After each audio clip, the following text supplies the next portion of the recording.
Hi all, this is Serdjio. Today we have a very unique car, Toyota FJ Cruiser with 2JZ-GTE motors. And the car is not only 10 cm lower than the original, it is also twice as powerful. The car has 500 horsepower. According to the owner, the car is one of a kind. How much faster it is than the original, we will show you now.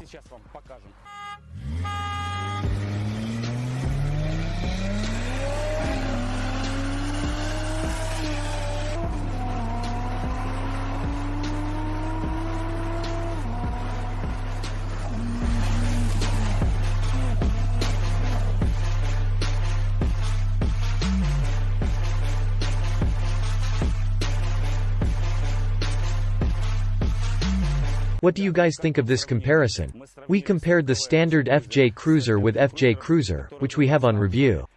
Now we have Anton in the frame. Anton is the owner of this car. Anton, hello. Hi. Anton, why would a 2-ton car need such an engine? Guys, there's a different engine here. Now we're going to introduce you to this car. Tell us why you did this? I probably did it because I didn't have enough power in that car. You bought this car 10 years ago, we talked about it. How long have you been driving the stock car? On the stock car I drove from 80 to 90,000 kilometers. The stock car is equipped with a 4-liter V6 atmospheric engine. The stock power is 239 horsepower. 236. And in the restyling it was 250. Yes. 250 horsepower. Guys, we have 500 horsepower, about 500 or 600 newtons of torque, automatic transmission. Now let's discuss step by step. How long did it take to upgrade? How much money did it cost, and what are your goals? I upgraded the car for about 3 months or 3.5 months, that's just the upgrade. The cost to date is hard to say how much, but at the time the engine replacement cost about $10,000, I guess. It is a preparation of the car for a state of daily driving, similar to a normal city car. Now we see in front of us a car that looks modern.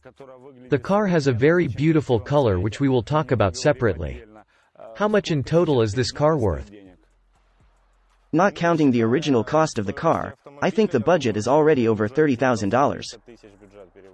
Guys, styling, engine replacement and all the other details that we will show you now cost more than $30,000. I propose to open the hood and already understand in detail what was installed here. Go. A 2JZ-GTE motor from Garrett 35 appears in the frame with a supercharged 1.5 kilograms, without any methanol, without anything. Was it easy to put a tuned 6th engine here? After all, the underhood is designed for V6. And we know that V6 is one of the most compact engines on the market. Tell us about it. On the one hand it's easy, but on the other hand it's very hard. Or vice versa, easy and hard. Yes. Or the opposite again, hard and easy. But you're awesome. What was easy and what was hard?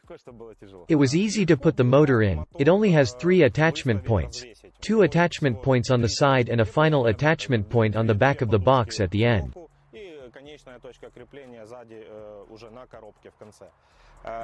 And the difficulty was that the motor had to be installed in such a way that all sides had access to the motor for maintenance. The car mechanic's initial goal is to create a car for everyday driving. It is not a track car, not for drag racing, but an everyday car. This means that the car must be very easy to maintain and must be very easy to access the engine. Accessible? Yes. Let's talk about configuration. Guys, we have 2JZ-GTE. In the frame, is that a factory motor? Yes. We have a factory engine. Is the intake factory too? Factory. Only you added some spigots, runners and so on here. I see here the outlet is not factory, because I see the manifold. The exhaust of course is not factory, the manifold is garage 13. The decision to put the runners on top, and the turbine on the bottom we somehow appeared. Because of the fact that the car is tall and frame, the engine sits quite high relative to the body. If we were to put the turbine on top, we would have a very curved downpipe. Theoretically, this could create unnecessary obstructions to the passage of exhaust gases. So we decided to flip this whole structure and put the turbine lower. Subsequently, the downpipe turned out quite flat, with small bend angles for better blowing. An air-to-air cooler is now installed. Guys, he's like this. It's this big and tall, it's huge. It's about 6 centimeters thick, big enough. Bigger, it's in inches. About 7 centimeters. Everyone usually says more than it really is. Let's say the thickness is 7 centimeters. Yeah. What is the function of this electrical tape? Great electrical insulation tape. I installed an external temperature sensor here. Did you do this with your hands? Electrical insulation, yes. This is a very cool project. I like it very much. Guys, JZ for 500 horsepower. There's nothing unusual here, it's a fairly normal configuration. Now let's talk about the exterior of the car and drive the car.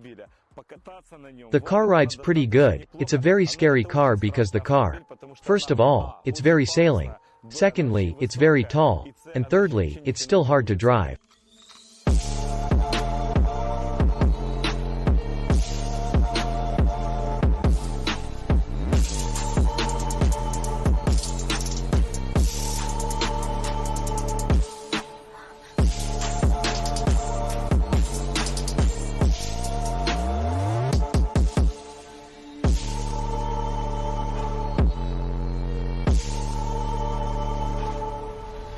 Let's take a look at the interior.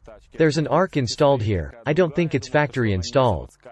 I'm going to tell you why the car doors are closed. I really like the door opening, it is non-standard here. This kind of door opening was first used in the design of Jeeps on this car, if I'm not mistaken, in 2007 year. The passenger door opens, and that's how the second door opens. It turns out a huge opening, everything is cool and great. Let's see what's inside.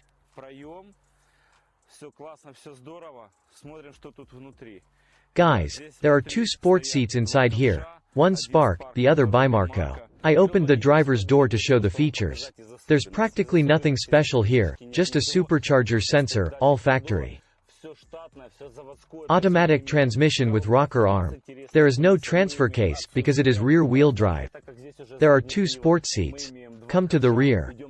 There is an interesting tow bar in the back. That is, a suburban and city car. Everything is just super. Do you know what it interested me? The fences on the graves are painted in this color. We open the trunk. Vlad, our photographer, was very pleased. He says that girls and guys will really like it here. There is a lot of space and a very comfortable height. He thinks so because he is not tall. Guys, there's absolutely everything here. Checkered handbag elastic bands from the 90s. The idea is clear. There's a subwoofer and, of course, some kind of Yakuza phallus. Let's talk about the exterior of this car. The car is wrapped in a cool film. I like this color. What is this color called? How much does it cost? This film KPMF color is called Java Brown Matte. Approximately such a car to wrap this film costs about $2,000. $2,000. There are beautiful wheels, and behind them are beautiful brakes. We're going to talk about them now. What wheels? What rubber? How much does it cost? Rubber Nitto NT 420S, cool tenacious rubber. Tried all the models before it Toyo. This one is the best. Yeah. What wheels? What sizes and how much? The rims of the brand Fuel are original. The company Fuel is part of the concern MHT, is Rotiform, Niche and so on, so it's all one factory. Rims configuration. 20-inch radius, 10-inch width, ET-18. Okay, there are some really cool brakes hidden behind them, and it says Koenigsegg. We'll discuss this one in a moment. Guys, these are brake calipers from Porsche Cayenne or Porsche Panamera by Brembo, and Anton wrote on them for some reason Koenigsegg. Why? Because Koenigsegg are my idols. Idols? I really like all Koenigsegg cars, the company's approach to this business and their technology. I mean, I think that in the world of hypercars it is the leading company, probably.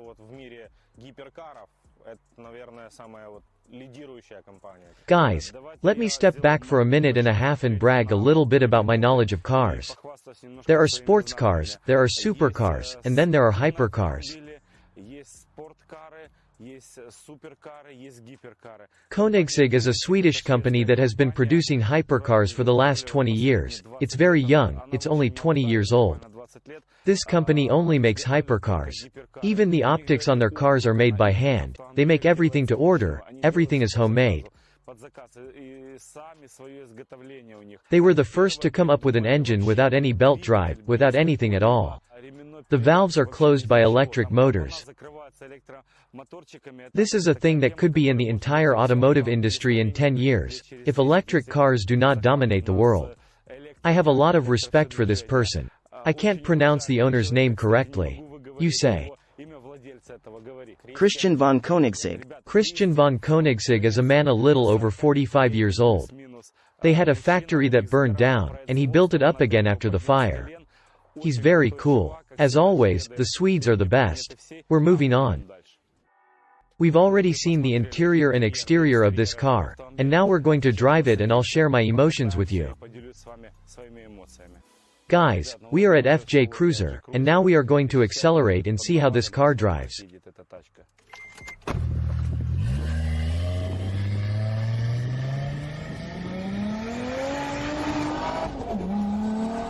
Now that's acceleration. And you say the car is not very fast. Hell, it goes fast. I'm just scared as hell. Tough car. Yes. Damn, but it's funny.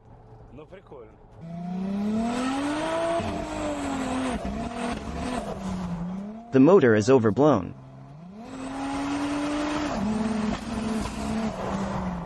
Why is it overblown? Now I will slightly reduce the accelerator. What was the indicator?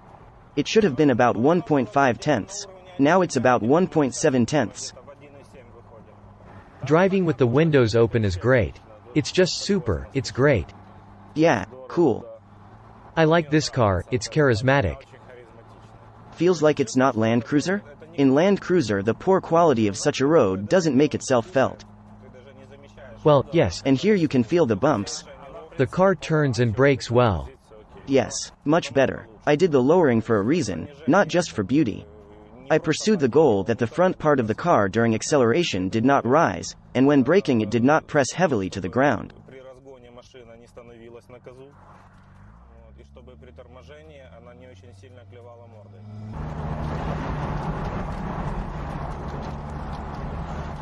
The car drives great. You just misled me with your doubts about the car. And the car drives very well.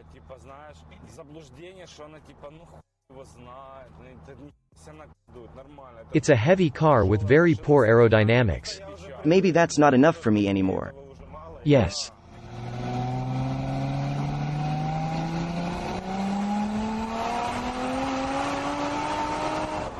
Great, I like the way the car goes smoothly.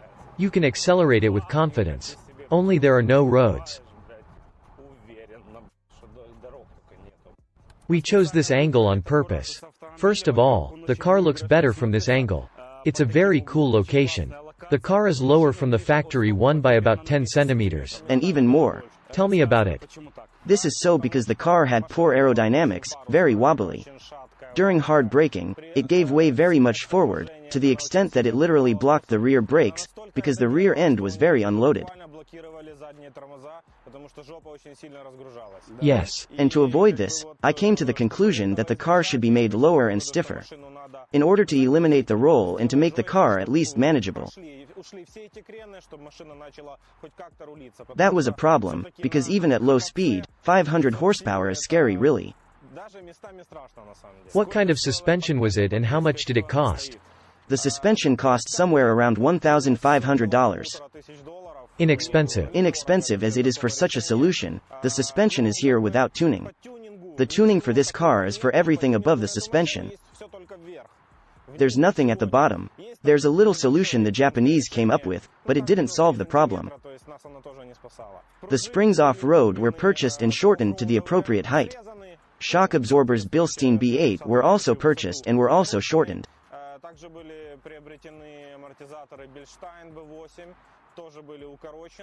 There, too, was thick oil, the most powerful gas, and they were made as stiff as possible. At the beginning of the video you were very critical of the factory FJ Cruiser. We have a surprise for you, and we have a few more competitors for you. By the way, I also wanted to say one more thing. We have a key section, and I won't dwell on it, because there's nothing to see. Here's a regular carabiner keychain, which looks a lot cooler than this key. And we're off to the races. It's time for your favorite racing section. On the left is our turbocharged FJ Cruiser, and on the right Toyota Tundra 2018 years, two very powerful cars. A turbocharged inline-6, V8, a real atmospheric engine, almost 400 horsepower. Guys, let's fire up the engines and go.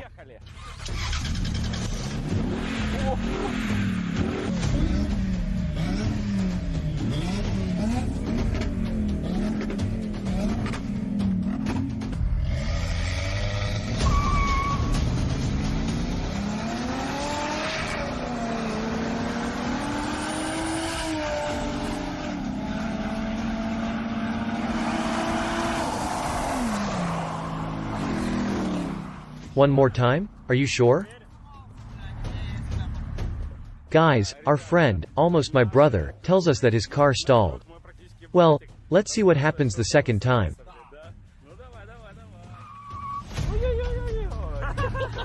War of the Titans, and now the races are coming. 1, 2, 3.